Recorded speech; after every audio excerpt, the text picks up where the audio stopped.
हमारा पोती लेके गए। क्या नाम पोते? पोते के प्रिया नाम है। फिर क्या हुआ? फिर वहाँ चरावती रहे। हाँ। तो बिटिया ने कही क्या नाम हमें अम्बू अम्मा तुम चरावा हम घर ही जाइए और मम्मी देखो रोटी बनाई हम बिटिया खिलाई आई। तो हमने कहा अच्छा तुम चलिए जाओ। तो वो चाहता हूँ बकरियाँ चरा के हमें वहाँ तो बिटिया आई हमारी चली।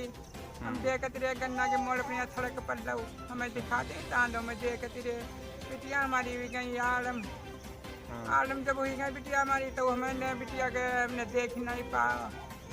तो हमने कहा बिटिया घर ही के चली गई। चले हम बकरिया आध घंटा तो हम चराते आध घंटा बाद ही हमें आए हूँ तो बकरियाँ लेके। तो इन्हें कही बिटिया ने मम्मी ने कही माँ बिटिया नहीं आई। हमने कहा बिटिया तो कब की आई है 5 बजे की आई है जाने के बाद की आई हैं।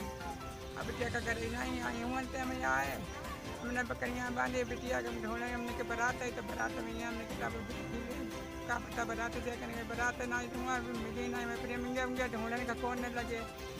चले हुई गई दिन मंडी को फिर हमने सबका बताया सब फिर बेचारे गन्ना तन्ना ढूंढने लगे जाए। हाँ गन्ना हाँ गन्ना फिर मिली 8 बजे रात मिली जाए 8 बजे। पहले कहने देखो पहले देखो सबने देखो जितने जने है भाई सब गन्ना में ढूंढते हैं अकेले के हम नहीं देखो। अच्छा देखो तुमने? हमने देखो जब हमारी बिटिया की टांग बंधी मुँह से खून निकलो बिटिया के हमारे गलत काम बेद रहे भाई। अब टांगाई फटी गई बिटिया का खून बहुत बिटिया के मेरी चलो टांगाई बांधे घींच बंधी। घींच कहाँ से बंधी थी? घींच रुपये सलवार निकाल के बांधी है पैजमिया निकाल के बांध दे घींच खून चलो का कतई ऐसे चलो कतई खून को बेकार कतई शरीर कर दो। लड़की की माँ कहाँ थी? हाँ लड़के की माँ घर आई चाहे कहूँ नहीं जाते हैं माँ भाई हम जात करवाए हैं बिटिया के संग में। क्या नाम है तुम्हारा? हमारा नाम छोटी बिटिया है। आपको बताते चले जहां उत्तर प्रदेश के मुख्यमंत्री योगी आदित्यनाथ महिला और बेटियों की सुरक्षा की बात करते हैं लेकिन लखीमपुर खीरी में बेटियां और जो है महिलाएं कितनी सुरक्षित है आज हम आपको दिखा रहे हैं। जनपद लखीमपुर खीरी की कोतवाली पसगमा के गांव नया गांव जाट पर जहां पर एक 7 साल बच्ची की हत्या कर दी गई। ग्रामीणों ने वहां जो है रेप की आशंका के बाद हत्या की जो है आशंका जताई है लेकिन वही पुलिस जो है हल्के में लेकर निर्दोष 4 लोगों को उठाकर ले गई है उनको पूछताछ के लिए ले गई। लेकिन आपको हम दिखाना चाहेंगे ये जो है क्राइम सीन है जहां पर बच्ची का शव गन्ने के खेत में पड़ा मिला था। करीब रात 8 बजे की घटना बताई जा रही है। आपको जी घटना में आपको क्या लग रहा है? यहाँ पे पसगमा थाना क्षेत्र के नया गांव जाट में एक मर्डर हुआ है इसमें आपको क्या लग रहा है? देखिए ऐसा है यहाँ पर ये जो घटना हुई है 8 साल की बच्ची के साथ में जिस प्रकार से उसकी बॉडी यहाँ पे मिली है इससे ये साफ जाहिर हो रहा है अनुमान भी लगाया जा सकता है कि उसके साथ पहले बलात्कार हुआ होगा उसके बाद में उसकी मृत्यु करी गई उसके बाद उसकी जो है मर्डर किया गया होगा। और यहाँ पे जो ये सुलकास्ट के लोग हैं ये बहुत गरीब परिवार के लोग हैं अपनी दादी के साथ में बताइए इतना देश प्रदेश का कानून व्यवस्था इतनी ध्वस्त हो चुकी है कि शाम को 5 बजे दिन रहता है और 5 बजे दिन में जो है वो लड़की इस यहाँ पर लाई गई 5 से 6 बजे के बीच में जबकि अंधेरा भी नहीं होता है 5 और 6 के बीच में यहाँ पे लड़की को लाया गया। मैं समझता हूँ कि जिस तरह से उसकी बॉडी के ऊपर वस्त्र नहीं मिले जिस तरह के उसके प्राइवेट पार्ट भी ओपन तरीके से मिले हैं देखने को प्राइवेट पार्ट भी ओपन थे बिल्कुल जो मैंने फ़ोटो में देखा है और बड़ी शर्म की बात है ये सरकार के लिए बहुत शर्म की बात है हर इंसान और मानव के लिए शर्म की बात है कि जो इस तरह के उसका प्राइवेट पार्ट ओपन था इससे साफ जाहिर होता है कि उसके साथ पहले बलात्कार किया गया होगा फिर उसके साथ में उसकी जो है मृत्यु की गई। जानकारी में आ रहा है कि रेप की पुष्टि नहीं की जा रही है कुछ ऐसा प्रकरण अभी ये तो जब PM रिपोर्ट आ जाएगी उसके बाद में पता चलेगा लेकिन जिस तरह से उसकी बॉडी मिली है जिस तरह से बॉडी मिली है तो पूरा अनुमान लगाया जा रहा है कि पहले उसके साथ बलात्कार हुआ होगा उसके बाद में उसके फिर मृत्यु की गई उसका हत्या की गई है।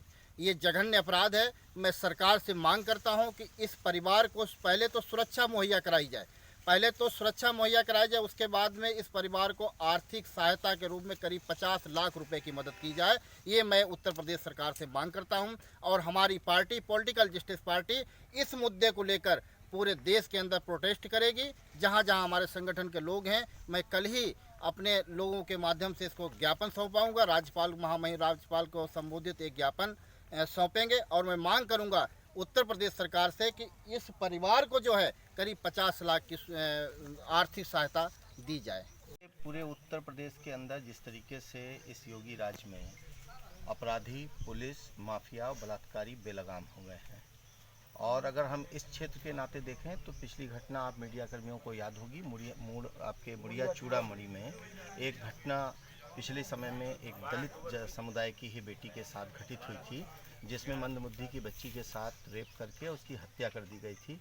लेकिन पुलिस ने सरकार और प्रशासन के चेहरे को बचाने के लिए जिस तरीके से पूरी घटना में पोस्टमार्टम रिपोर्ट में उस घटना को पी गए थे और उससे अपराधियों के हौसले बुलंद हुए हैं, और आज जिस तरीके से 8 साल की मासूम बच्ची के साथ ये घटना हुई है वो साबित करती है कि अपराधी किस तरीके से जब उस क्षेत्र में लगातार उस खेतों के अगल बगल लोग खेतों में काम कर रहे थे तब उस मासूम के साथ, जहां लोग बता रहे हैं कि जिस अवस्था में बच्ची मिली है तो दुष्कर्म की भी संभावना है, उसके बाद उसकी हत्या कर दी गई है।